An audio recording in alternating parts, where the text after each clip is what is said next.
요 버튼 누르시면 넘어가실 거예요. 아래 버튼이요? 네, PPT 바로 띄워드리겠습니다. 네.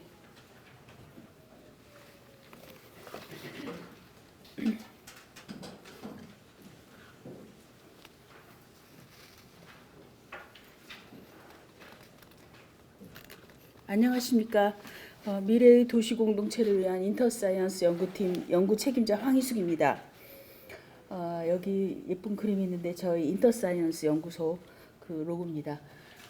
저희 팀 소개하겠습니다. 저희는 지금 HK 그 사업단도 아니고요, 그 연구소 팀 그 과제 수행 팀도 아니고요. 저희는 그냥 공동 연구 팀입니다. 공동 연구에 저희 이 대진대 팀은 지난번에는 그냥 일반 공동으로 3년 과제 수행했고, 이번에 두 번째 공동 연구 중에서 융복합 유형이라는 그걸 수혜를 했습니다. 그래서 두 번째 이제 연구를 수행하게 됐는데요. 저희는 이제 저 연구 책임자도 200%니까 사실은 공저 한 권을 성과로 내도 됩니다. 내년 6월 30일에 끝나는데요. 저희는 그러나 이미 공저 3권을 냈다는 것을 강조하고 싶습니다. 왜 이 말씀을 드리냐면, 제가 전시물을 보니까 어마어마해서요. 어떻게 된 건가 했더니 사실은 저희하고는 뭐 몇십 배 차이가 나는 그 대형 과제들을 수주한 그 팀에서 성과를 그렇게 열심히 내신 것이더라고요. 그래서 저는 사실 의기양양해서 왔는데 깜짝 놀랐습니다. 예. 저희는 이제 대진대 5명, 그 다음에 외부 뭐 성대 의대 교수님이 참석하신 적도 있고, 그 지금 서울대 교수님이 참석하셨는데요. 6명이 연구 진행했습니다. 그다음 저희 연구 목표는 이제 미래 공동체가 어떤 모습이어야 하는가를 제시하기 위해서 해결책과 솔루션을 모색하려는 그 목표를 갖고 있었습니다. 그래서 어떤 주로 컬처 테크놀로지에 의해서 공동체를 구성하면 좋을까 생각을 했고요. 3가지 단계, 연차별 단계를 세웠습니다. 단계와 목표를 설정했습니다.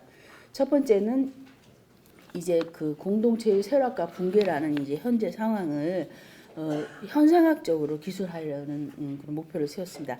저는 철학 전공자이기 때문에요. 그리고 두 번째는 이제 이렇게 된 원인을, 사회학적 원인을 분석하자.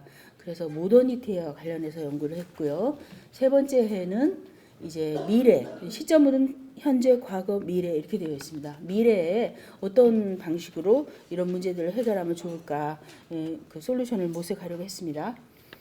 그래서 저희 특징을 간단하게 설명하자면, 저희는 이제 솔루션은 이제 공유, 협업, 환대 이런 키워드를 갖고 문제를 풀려고 했고요.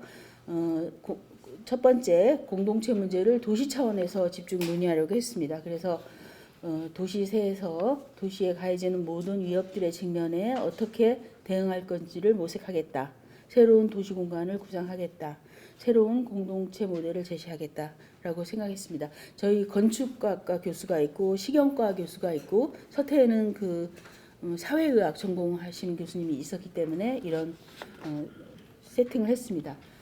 두 번째, 보통 이렇게 2가지 연구가 유리되어 왔었는데요. 공동체 연구 따로 뭐 주로 철학 쪽이나 이런 쪽에서 많이 하고, 도시는 뭐 도시공학, 건축학 여러분들이 하시죠. 그래서 2가지를 융합해서 하겠다. 그래서 도시 공동체 문제를 기술하고 원인 분석하고 그 연대성이 회복되고 연결된 열린 공동체라는 대안을 제시하겠다라는 거고요. 세 번째는 그냥 저희는 이제 도시와 정동 뭐 이런 글도 쓰고 그랬거든요. 그래서 도시 공동체 안에서 벌어진 여러 사건들, 저희가 그 책 저기 전시돼 있는데 보시면 기후 위기 얘기도 했고 재난 공동체 문제도 다루고 그랬습니다. 그래서 그 사건들 배후의 감정에 대해서, 그 감정의 격발에 대해서 주목했습니다. 그래서 단순히 갈등을 기술하는 게 아니고 거기서 어떤 일들이 벌어지는가, 차별과 혐오와 배제의 공간에서 어떤 문제들이 생기는가, 그 모습을 그렸습니다. 그래서 저희 시인도 계셨습니다. 문예창작과에 그분이 여러 가지 그 시에서 그려지는 그런 현상들도 이렇게 그 논문으로 쓰시고 그랬습니다. 분노와 혐오, 우울, 소외와 절망을 다룬다.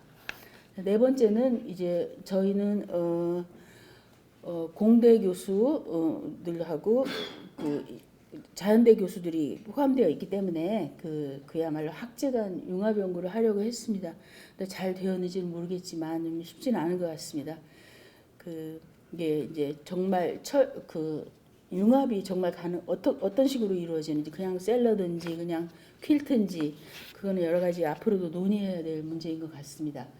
그래서 저희는 근대 도시 성장을 이뤄낸 모더니즘의 기획과 영향들, 그런 걸 다뤘고, 그 폐해를 다뤘고요. 질병과 초기에 코로나 시기였기 때문에 질병과 재난의 불평등에 대한 글도 썼습니다. 사회 격차와 건강 격차가 어떻게 심화됐는지, 문화 다양성은 어떻게 억압되었는지, 공중위생과 환경은 왜 위기를 맞게 되었는지, 이런 글들을 썼습니다. 그다음에 이제 저희는 기본적으로 인문대, 제가 인문대의 과학 철학 전공 교수이기 때문에 이 철학적인 요소를 좀 많이 넣으려고 했습니다. 그래서 그 공동체의 기반이 되는 어떤 물질적, 정신적 자원에 대해서 다루려고 했습니다. 그래서 컬처 테크놀로지 문제를 이제 3년 차에 그 학술 대회에서 다뤘고요. 그래서 연결 공유 한데 세 번째 책에서 요 세 가지 섹션으로 세 가지 파트로 글을 썼습니다. 그래서 연결망 구축을 위한 테크노사이언스와 공유도시 구축을 위한 방법, 문화기술, 한대를 위한 공동체 차원의 염려, 또 더불어 구비해야 될 물리적 기술적 요건들을 다뤘습니다. 잘 되었는지는 모르겠습니다. 그래서 계획은 3년도였고요. 저희는 이제 철학에서는 텀을 만드는 게 중요합니다. 코인하는 게 중요합니다. 그래서 다른 학자들이 썼는지는 모르겠습니다만 제가 만든 겁니다. 첫 번째 해는 저희가 공동체 연구 시리즈로 3권을 냈는데요. 첫째는 원래 계획서대로 좌절의 시대 분노와 혐오에 공간했고 도시 현상학이라는 용어를 만들었습니다. 세계에서 저 용어를 사용하고 만든 사람이 있는지는 전 잘 모르겠어요. 근데 저희가 만들었다고 생각했거든요. 도시 현상학. 두 번째는 도시 사회학이라는 말은 많이 쓰이는 것 같습니다. 세 번째도 조금 어색하긴 하지만 컬처 테크놀로지라고 해서 도시 문화 기술학 이렇게 용어를 코인을 했습니다.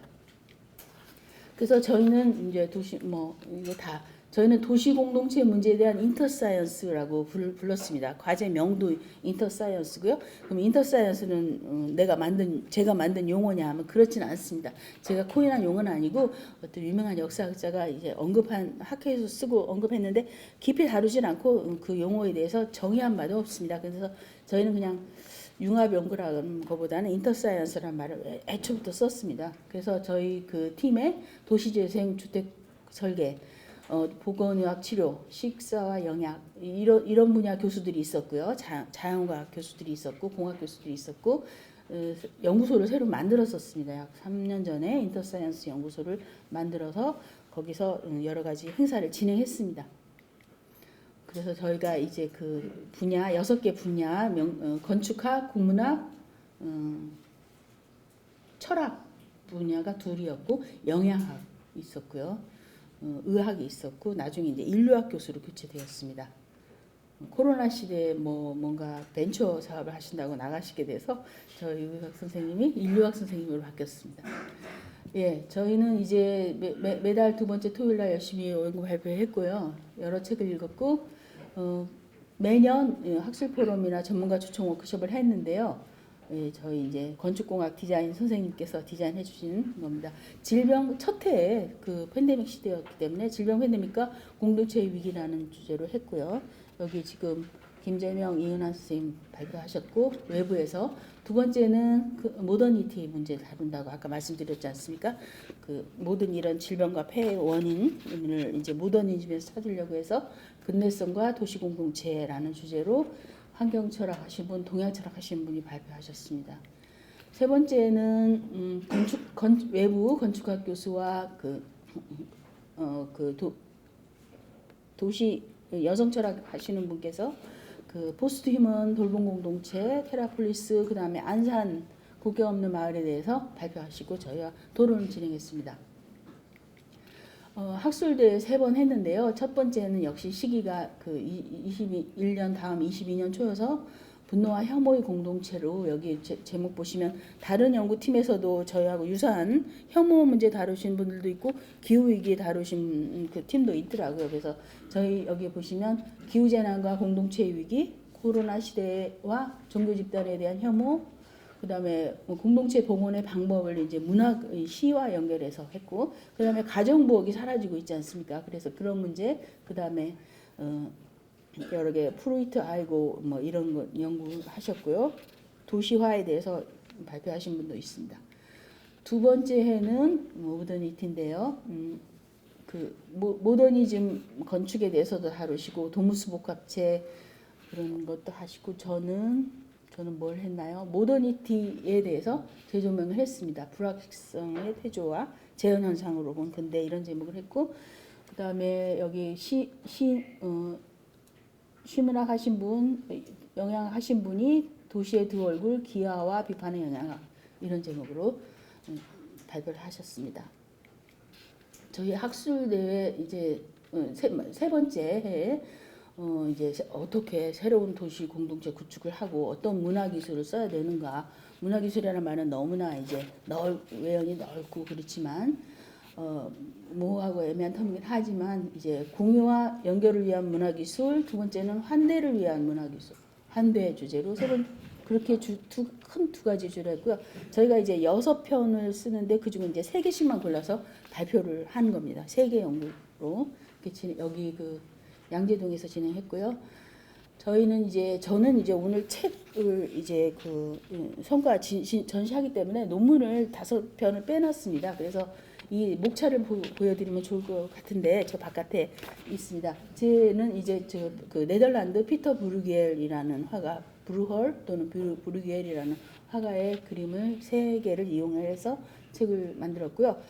저희가 양은 많지는 않지만 3권밖에 안 돼서 양은 많지는 않지만 표지는 저희가 1등이 아닌가 생각합니다. 너무 예쁘게 첫 해는 이제 좌절과 분노와 혐오의 시대니까 이게 네덜란드 속담이라는 그림인데 뭐 칙칙하지만 이렇게 해서 했고요. 6명이 발표했습니다. 이 목차를 제가 빠뜨렸습니다. 이거 급히 낸이라고 밖에 있으니까 한번 보시기 바랍니다. 저희 그 앞에 많이 안 계신 것 같아요. 섭섭합니다. 한번 보시기 바라고요. 두 번째는 이제 모더니즘 다뤘기 때문에 이렇게 통합과 번영의 환상이라는 걸 비판한 식으로 도시사회학이라는 제목을 했고 이것도 역시 그 사람의 그림이고 내용은 밖에 나가서 보시면 될 것 같고 세 번째 책이 연결 공유 환대의 공동체 도시문화기술학이라 그래서 이거 웨딩 그에 관한 그림인데요. 결혼식 저희가 음식으로 이제 환대하는 그 글이 있기 때문에 시경과 교수가 그걸 썼기 때문에 제가 이 그림을 선택했습니다. 그리고 여기 제가 차례도 빠뜨렸고 논문 5편도 빠뜨렸습니다. 밖에서 많이 봐주시면 감사하겠습니다. 고맙습니다.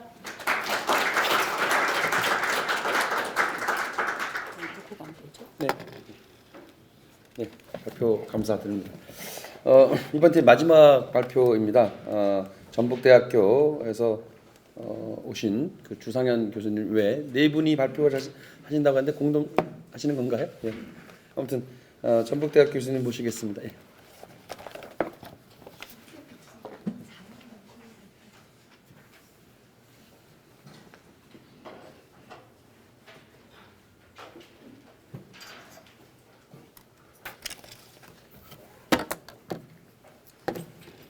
서서 넘겨주시면 되고 아래 거 버튼 누르시면 됩니다. 아래 거요? 바로 띄워드릴게요. 안녕하세요.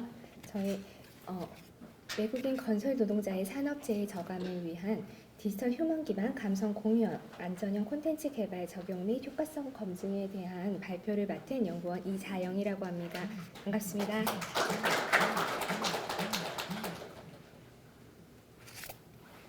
네, 국내 건설업 외국인 근로자 안전 교육의 발전 방향에 대해서 이야기해 보려고 하는데요. 저희가 2003년도 저희가 프로젝트가 선정이 돼서 지금 연구 초기 단계라서 저희가 현황 분석 및 그다음에 자료 조사에서 얻어지는 시사점 위주로 발표를 해보려고 준비했습니다. 네. 저희가 건설업에 종사하는 외국인 근로자의 현황 및 안전교육에 대해서 이야기를 해보려고 하는데요. 이와 관련해서 외국인 근로자 대상 VR 안전교육에 대해서 새롭게 또 나와 있는 기술에 대해서 이야기하고자 합니다. 그리고 외국인 근로자 안전교육의 발전 방향을 마지막으로 발표를 끝내도록 하겠습니다. 네. 저희가 교육이나 삶의 질들이 향상됨에 따라서 3D 업종을 기피하는 문화가 생겨났고, 그다음에 인구가 점차 감소함에 따라서 건설업에서 외국인 근로자의 고용이 증가하고 있습니다. 이로 인해서 건설업에서 외국인 근로자의 산업재해 발생이 함께 증가하고 있는데요. 이 산업재해의 그 발생률에서 특히 건설업에서는 사망에 관련된 재해들이 많이 발생하고 있어서 저희가 이 부분에 주목을 했습니다. 그리고 이 부분을 해결하기 위한 과제로서 안전교육에 대한 효과 및 개발의 필요성이 증대되고 있으며, 이를 통해서 건설업 외국인 근로자의 안전교육의 발전 방향을 제시하고자 합니다.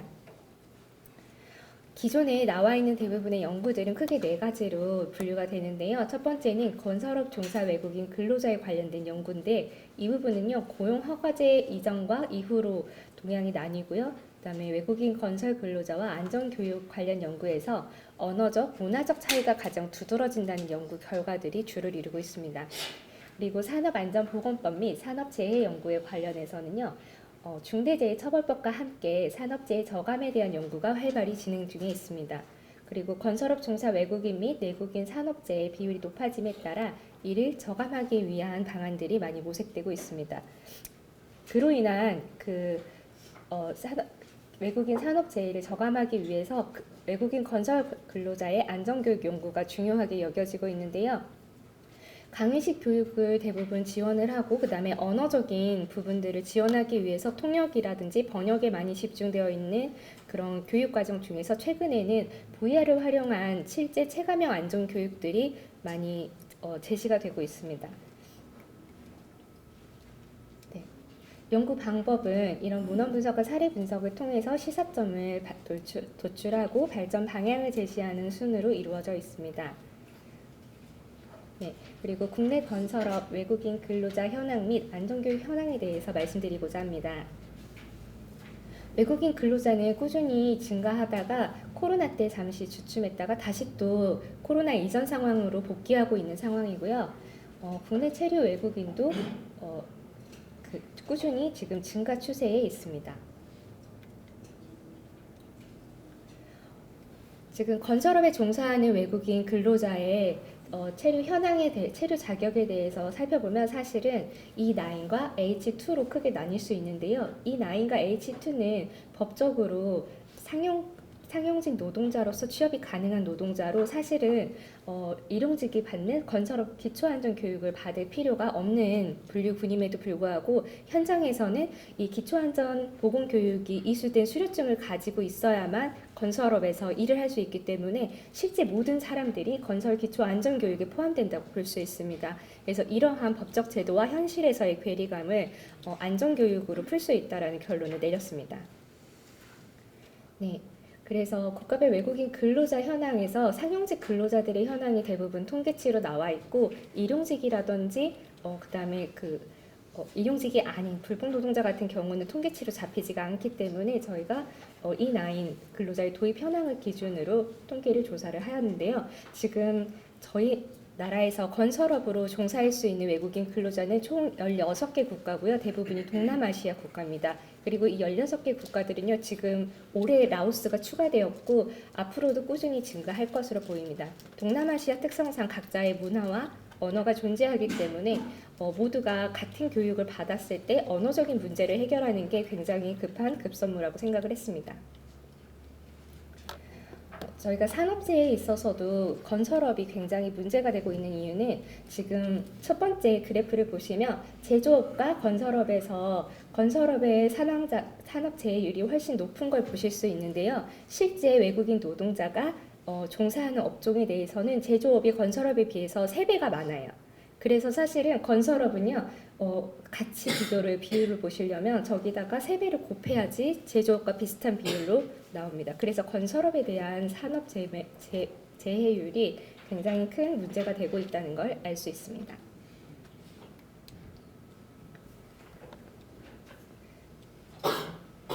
네. 그래서 발생 현황자별 사고 사망자를 보시면 교통사고나 부딪힘, 끼임, 그 다음에 물체에 맞거나 무너지는 것에 대해서 이렇게 깔린다거나 이런 사건 사고들이 굉장히 많이 발생을 하는데요. 사망 사고도 많지만 이로 인해서 영구적인 그런 장애를 얻는 경우들도 굉장히 많이 포함되고 있습니다. 외국인 근로자 대상의 건설 교육 현황을 보시면요. 안전교육은요, 산업안전보건법에 따르고 있는데요. 이 산업안전보건법은요, 건설업의 사주가 일용 근로자를 채용할 때 근로자로 하여금 안전보건교육기관이 실시하는 안전교육을 이수하도록 하여야 합니다. 그렇기 때문에 사주에 의해서 이 모든 것들이 진행되기 때문에 일용직 근로자가 자신의 일정과 그 다음에 자신의 상태에 따라서 이 교육의 시간과 내용들을 정의할 수 없기 때문에 그런 관리자 위주의 교육들이 진행되고 있습니다. 그러한 이유로 저희가 온라인에서 직접 찾아볼 수 있거나 쉽게 접근할 수 있는 방안을 그 접근 방법으로 제시를 하고 있거든요. 네. 그리고 저희가 보시면 건설 현장 안전교육 기관에 대해서는 관리자, 한국인인 내국인에서 관리자와 노무자가 분리되어 있고요. 외국인 노무자의 경우는 한국산업안전보건공단의 주관으로 이루어지고 있습니다. 그리고 한국산업안전보건공단에는 지금 하청을 받아서 이런 산업안전보건 교육을 하는 기관들이 한 280여 개 정도 등록이 되어 있습니다. 교육 내용은요, 총 4시간으로 되어 있고요. 1시간 이상은 시청각 또는 체험 가상 실습을 포함하고 있으나 이 부분에 대해서는 지금 법적으로는 인정이 되지 않고 있는 상황입니다. 네, 지금 외국인 산업안전보건공단에서 외국인 근로자를 대상으로 건설 안전교육을 제공하고 있는 현황인데요. 다음에서 보시면 제공 언어에 대해서도 지금 16개 국가 모든 국가에 대해서 언어적인 지원을 어느 정도 하고 있는 것을 보실 수 있고 특히 필리핀 영어권에 대해서는 가장 많은 수를 보유하고 있습니다. 그리고 교육 주제에 따라서는 똑같은 지금 자료들을 다르게 분류해 놓은 거거든요. 교육 주제에 따라서는 크게 5가지로 분류가 되고 있고요. 자, 그러면 제작 형태에 따른 자료 수에서 보시면 지금 OPL이라고 해가지고 원포인트 레슨이라는 교육 방법인데요. 한 장짜리로 그 포스터를 그려서 교육을 하는 방법입니다. 그리고 포스터나 온라인 동영상, 애니메이션, VR, 그다음에 책자라든지 교환으로 이런 다른 제작 형태에 따라서 언어들이 여러 가지로 같이 번역이 되어 있는 걸 보실 수 있습니다. 그래서 제작 형태에 따라서 분류를 해보자면 약 76개의 자료들을 다양한 언어로 번역을 해놓았다고 보시면 될 것 같습니다. 외국인 건설 근로자 대상 안전교육의 현황에 대해서 알아보려고 하는데요.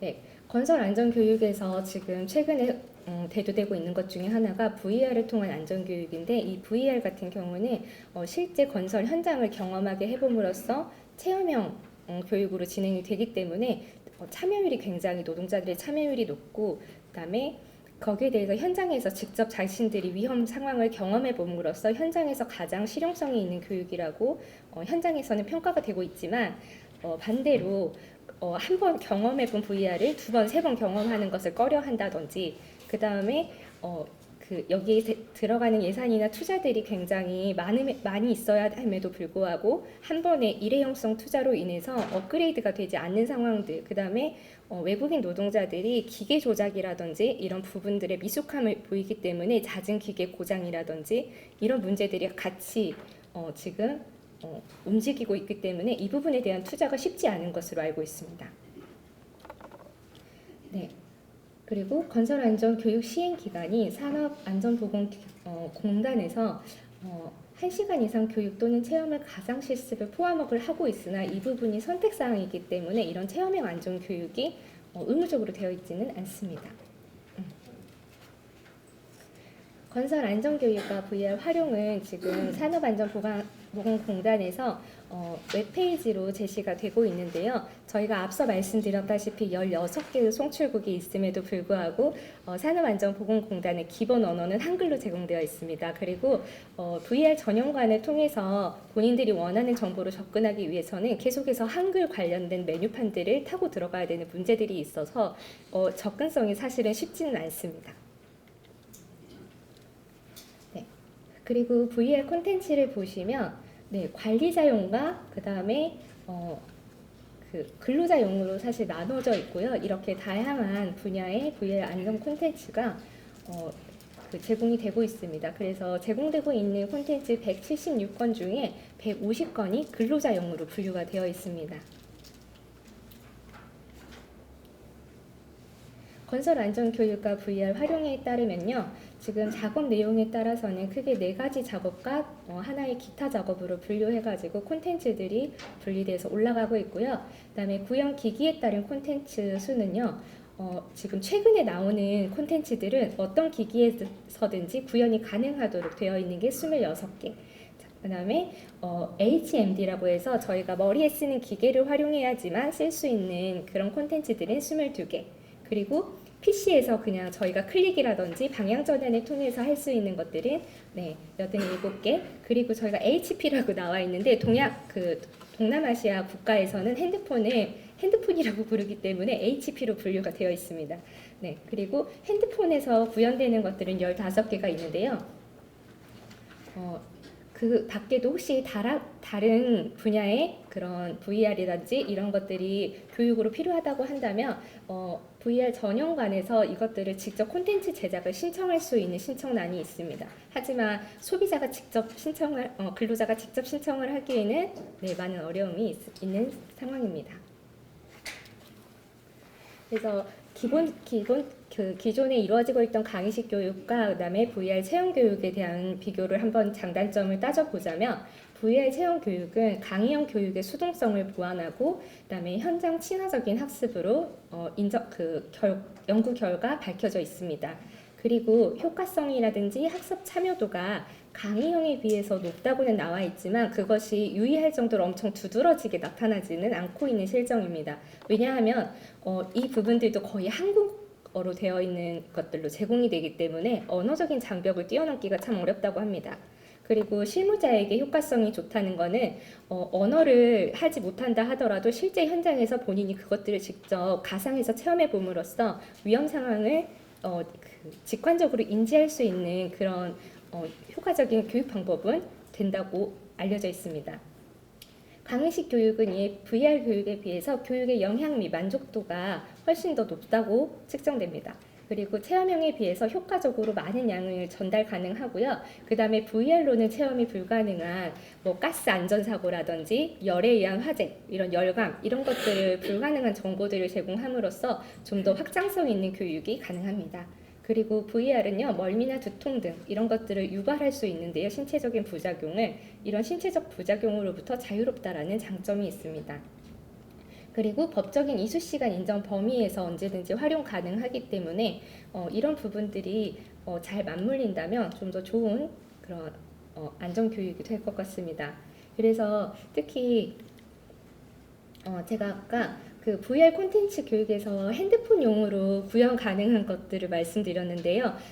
저희 위에 여기 보시면 박스형 혹시 보이시나요? 이게 초기의 VR 구현 형태라서요. 이 박스에다가 핸드폰을 넣어서 보는 형태로 제공이 되는 겁니다. VR 안전교육이. 그리고 지금 최근에는 이렇게 HND로 머리에다가 직접 써서 하는 것들이 구현이 되는 그런 기기들이 있는데 이것들을 직접 개인이 체험해 볼 수 있다고는 하지만 이러한 밑에 있는 기기들을 개인이 직접 구입해서 이용하기는 굉장히 어려운 실정이기 때문에 VR 제공은 되어 있지만 교육 업체를 끼지 않고서는 이러한 교육을 체험해 볼 수 없다라는 단점이 있습니다. 네. 그리고 지금 보시면 이게 지금 베트남어, 그다음에 다른 7개, 여기 있는 7개 언어들로 번역이 되어 있는 것들을 보실 수 있는데요. 지금 저희가 총 16개 송출국을 지원을 하고 있는데 그 중에서 가장 많은 많은 그 근로자를 송출하고 있는 7개 국가를 우선적으로 해서 VR 교육을 제공을 하고 있습니다. 이러한 VR 교육을 통해서 저희가 풀어야 될 과제들도 또 있는데요. 우선은 이게 법적인 안전 기준 안에서 움직이는 것이 아니기 때문에 법적인 안전 그 기준을 마련을 해야 된다라는 문제점이 있는데 이게 참 어려운 이유가 VR 교육이 1시간, 2시간 이런 단위로 움직일 수가 없고 5분, 10분 단위로 움직이기 때문에 이것들을 정식 교육 시간으로 인정하는 것에 좀 문제가 아직은 난관이 있다고 알고 있습니다. 그리고 VR 가상현실 안에서 지도 감독할 수 있는 인력 배치를